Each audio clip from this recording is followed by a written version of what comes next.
What's up, guys? So today we're going to talk about a few things. We are going to be talking about line, about shape, and most importantly, we're going to be talking about a principle of design called contrast. Contrast happens when we have very dark colors next to very bright colors. It makes things stand out. And our brains are kind of hardwired to notice contrast, because way back when we were hunters and gatherers, things in nature that have high contrast, that's usually there as a warning sign to say, you know, don't mess with me. I'm dangerous. Because in nature, things usually will do one of two things to protect themselves. Either they camouflage, make it very, very hard to see them, or they have high contrast patterns that make them very noticeable and warn other predators that they're probably not the one to mess with. Now, and also pattern. Pattern is going to be very, very important for this. Now, bear in mind, in order for something to be a pattern, it must repeat. It must repeat and continue going in its order or in its method, process, however you want to put it. Now, to create this drawing, there are a couple things that we need. We need a stencil in the shape of North Carolina. Now, if you're looking at this online, there will be a copy of this stencil that you can print out on your own, or you can freehand it. Get it as close as you can. If it's not perfect, that's okay, but get it as close as you can. And we will need some references. Now again, I will post some examples of these references. I may just put them at the end of the video and you can kind of scroll through and pause at the ones you want to look at. But it'll be there for you to see. So what we want to do here, first things first, is we want to trace or draw out the shape of the Old North State. Now when we do this, keep in mind that this end with the point, that's the mountains. And it should be, the mountains should be on the left-hand side of your paper.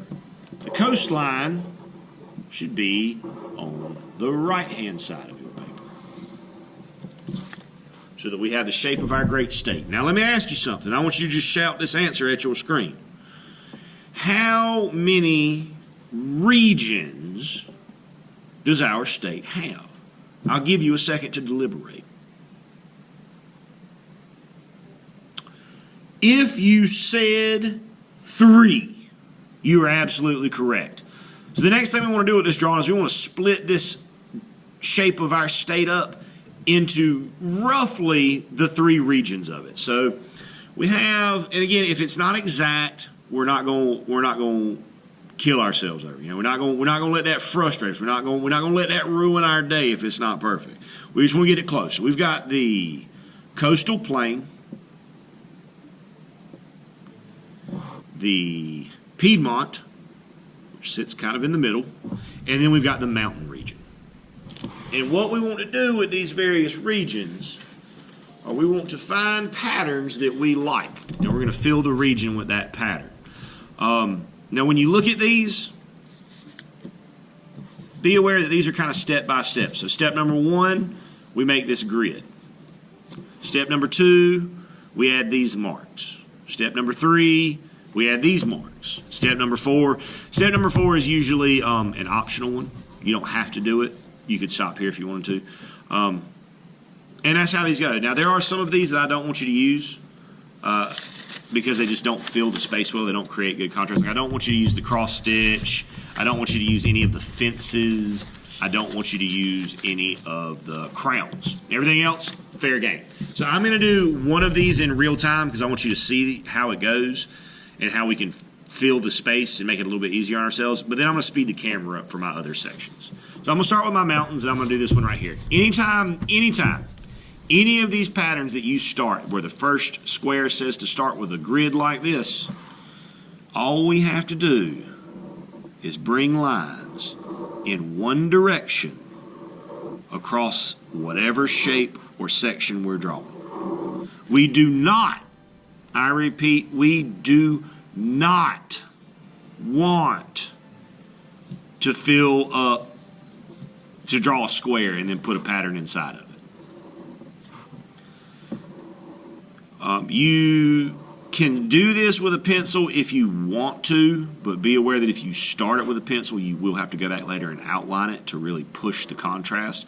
This is a thing where it's okay for us to start and work with a ink pen or a marker, whichever you happen to prefer, or whichever one you happen to have access to in your home. If you make a mistake, that's okay. It's not going to be the end of the world. I promise you. Not from that, anyways. We just want to keep. And if you want to, if you're working in it and you're working in a pattern and you think of something that you could add to that design to push the contrast further or to make it more interesting for you to look at, go for it. You've got some creative power here to kind of do some things that you want to do. I'm going to add a few extra lines that it didn't tell me I needed to add, but I think they might look good, so I'm going to give it a go, and we'll see what happens.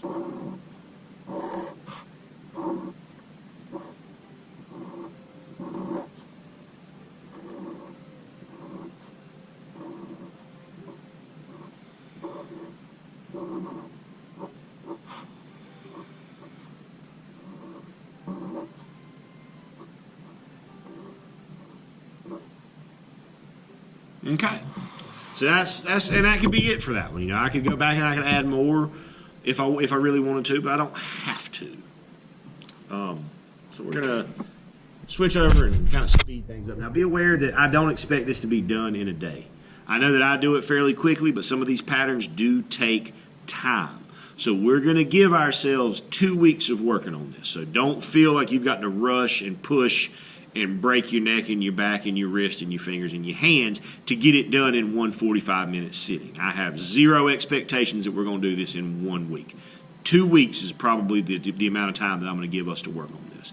That being said, I'm going to go ahead and speed up my camera and time lapse through Piedmont and the coastal plains just so that you can see what a finished image will look like.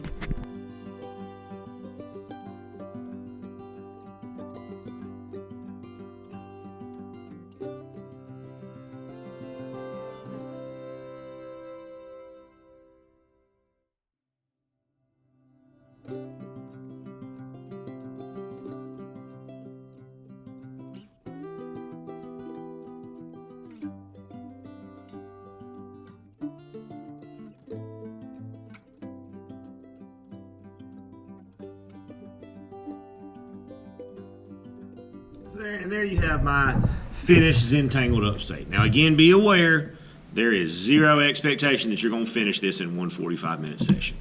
This takes some time to do well. So the last thing we're going to do before we part ways is I'm going to kind of slowly go through this packet and just let each of these patterns sit on screen for a few seconds. That way, if you want to, you can just pause the video on the one that you want to do, and you can go from the reference that way.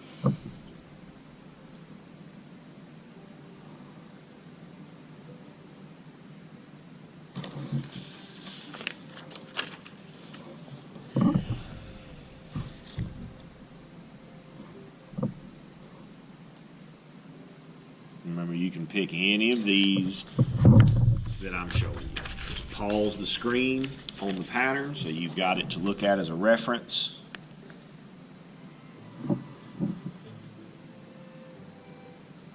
And some of these, like these two, if you're going to try these, go for it, but maybe try them with a pencil first, because there's a lot going on in those patterns, and it can be difficult to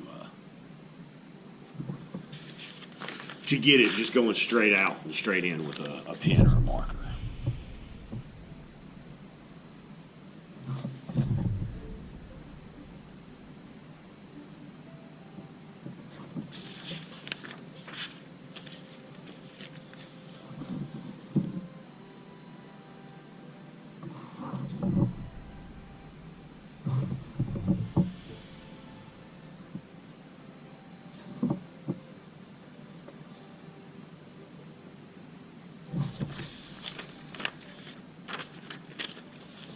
Last one. All right, so good luck to you guys. And as always, my friends, happy arting.